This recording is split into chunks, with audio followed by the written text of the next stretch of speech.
Well, this is a first. I just recorded this entire video and I decided that I hated it and just scrapped the entire thing.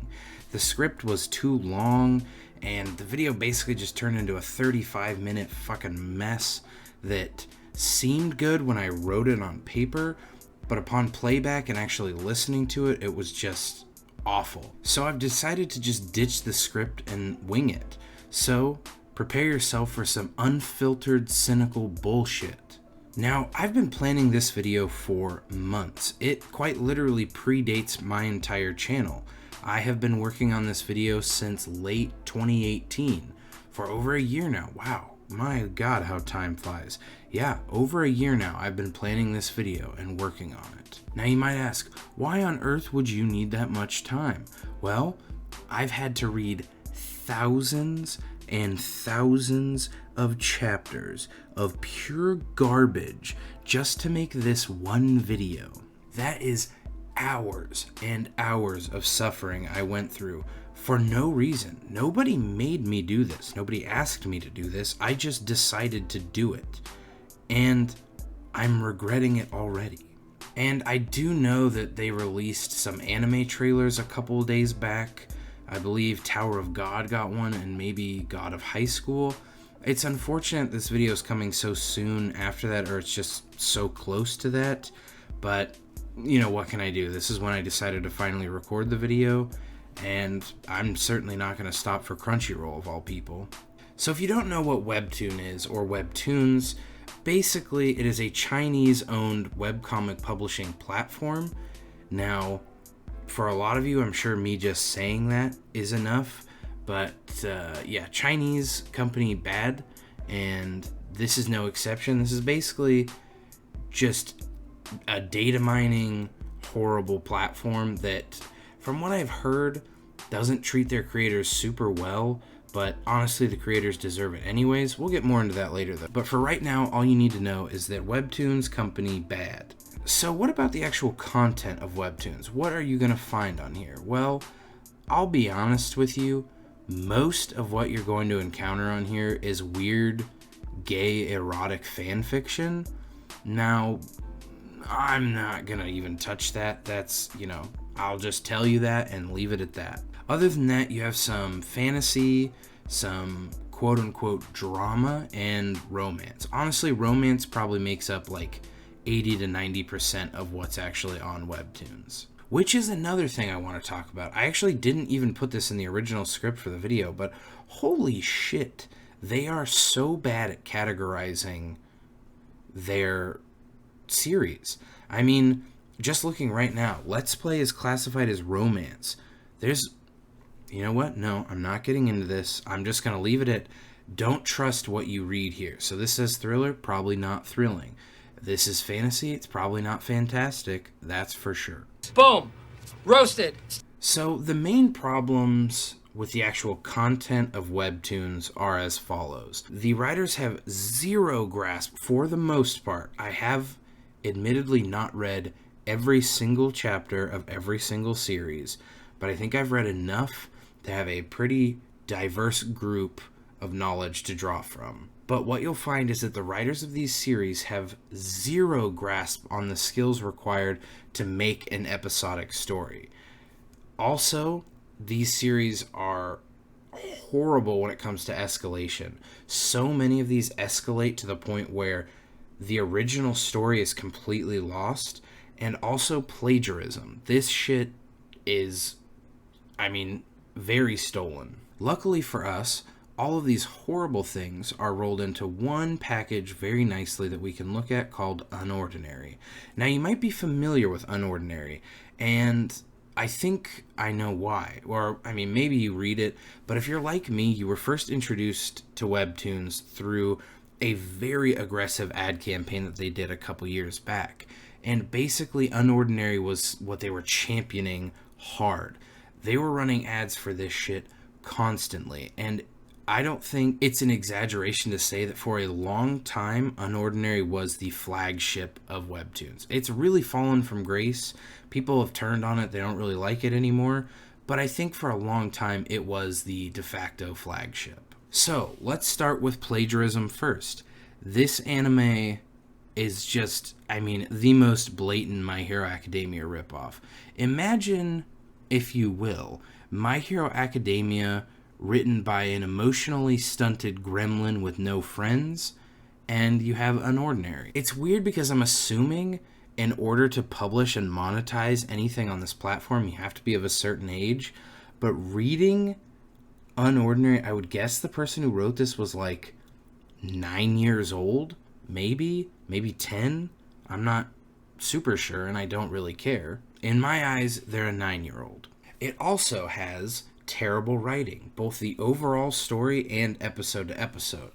And really quickly, I want to talk about episodic writing. So this concept has been around forever. I mean, it was around for a long time before I even started writing. I think it's probably been around for decades. In fact, yeah, I mean, comic books, that's basically what comic books have been. And those things have been around forever, like 100 years. But if you're somehow unfamiliar, basically, imagine that you wrote a book, or you are writing a book, and instead of publishing the book and having just a book, you publish it one chapter at a time as you go. Now, it sounds really cool on paper, and it's something that I kind of got into briefly on some weird websites like years ago, but there is a big glaring issue with this, and something that I had to learn myself the hard way, and that is that writing something chapter to chapter and publishing it is very much an acquired skill set. You can be a great writer and be able to write good books, but writing them and publishing them chapter to chapter is pretty hard. And what I mean by that isn't if you write a book and then publish it chapter by chapter. That's not really the same thing. That's sort of just slowly releasing a finished product.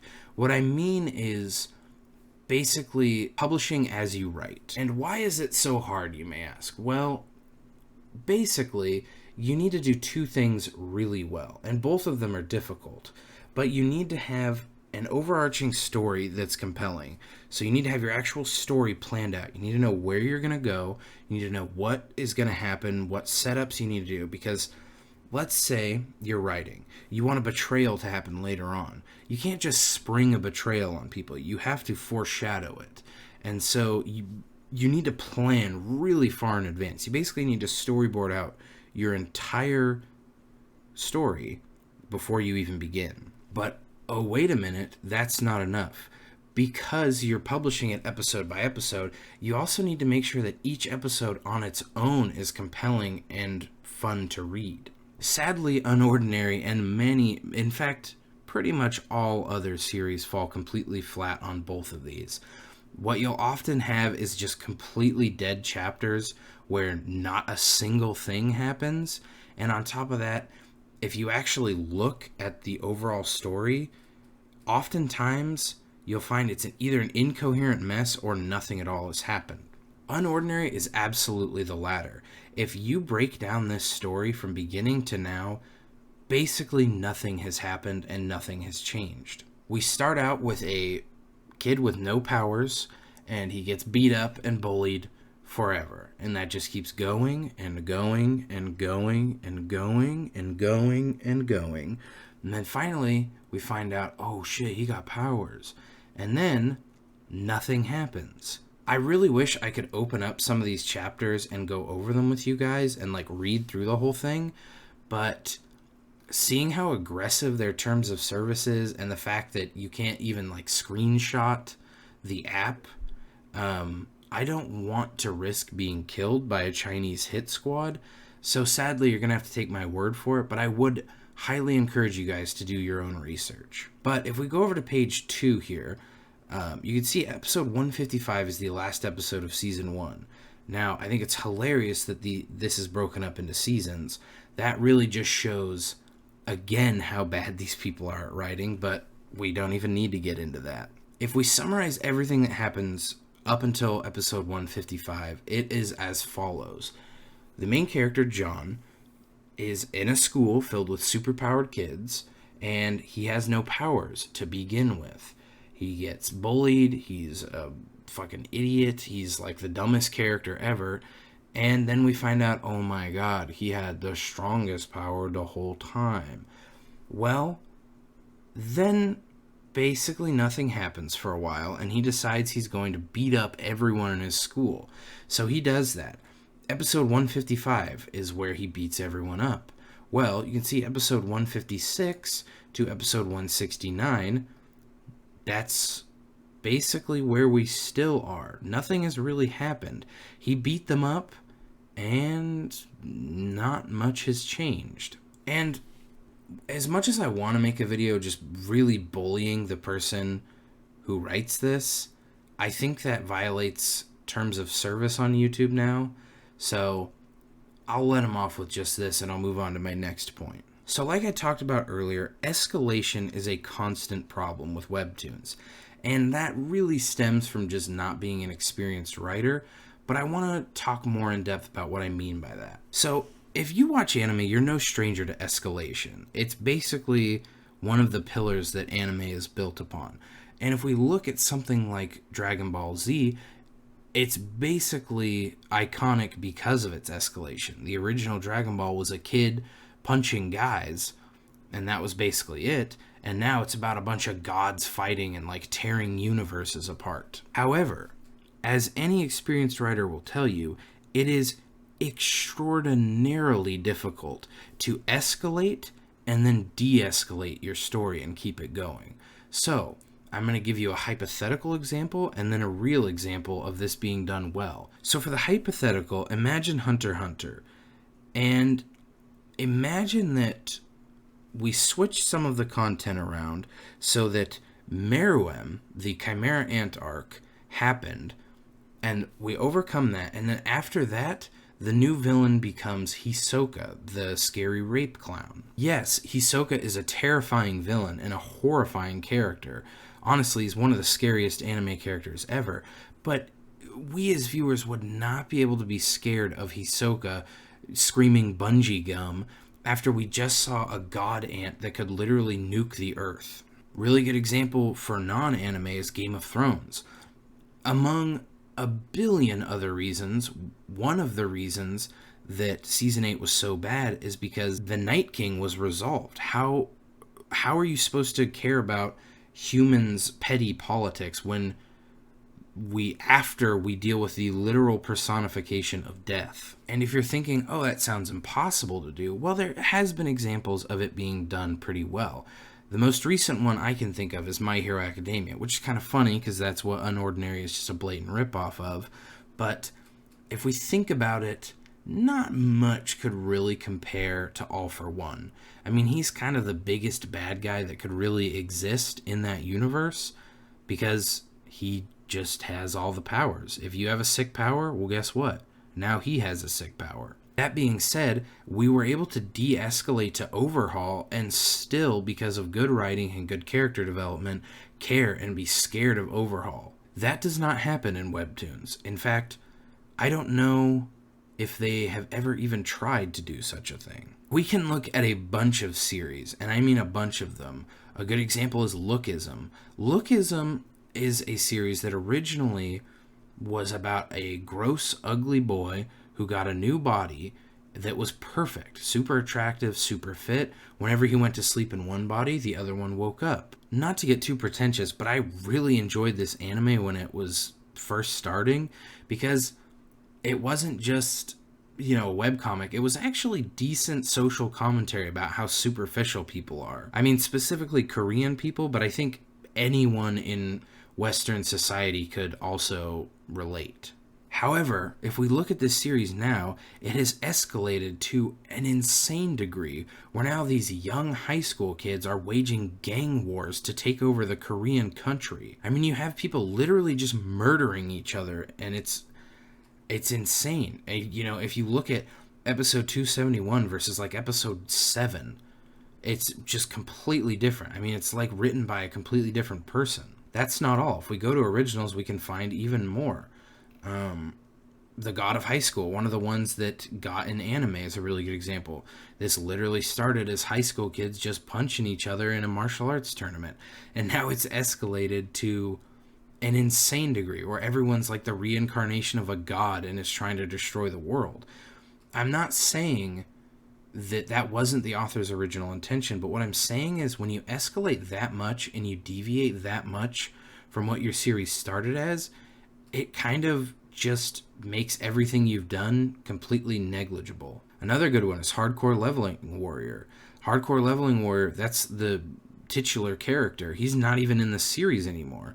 Shit, that guy died like a bunch of episodes ago. This series was like a Sword Art Online ripoff. Actually, yeah, it was a Sword Art Online ripoff, but it was about people playing a video game, and now it's escalated to the point where, like, the video game is going to destroy the real world. It's just gotten fucking insane in all of these. I want to get real with you guys for a second. I want to get, like, as real as I can.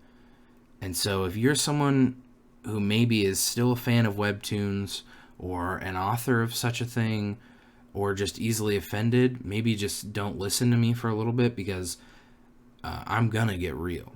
In my honest opinion, Webtoons is a collection of morally and creatively bankrupt people who are obsessed with validation and try so hard to please all the brainlets in their comment section to the point of ruining their original vision. Honestly, it makes sense that they would partner with Crunchyroll for their low-budget trash anime, because what better way to describe Crunchyroll than a sinking ship? And they're just trying anything now. If you couldn't tell by now, I'm not a fan of this platform.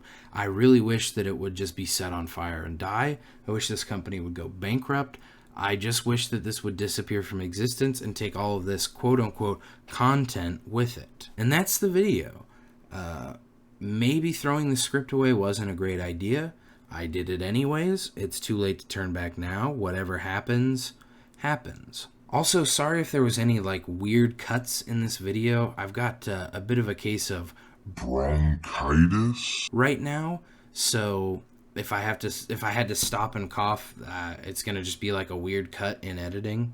Either way, if you enjoyed this video and you also hate Webtoons, then go ahead and press the like button and subscribe. I probably won't do another video on this subject, but hey, I did the one and that counts for something, right?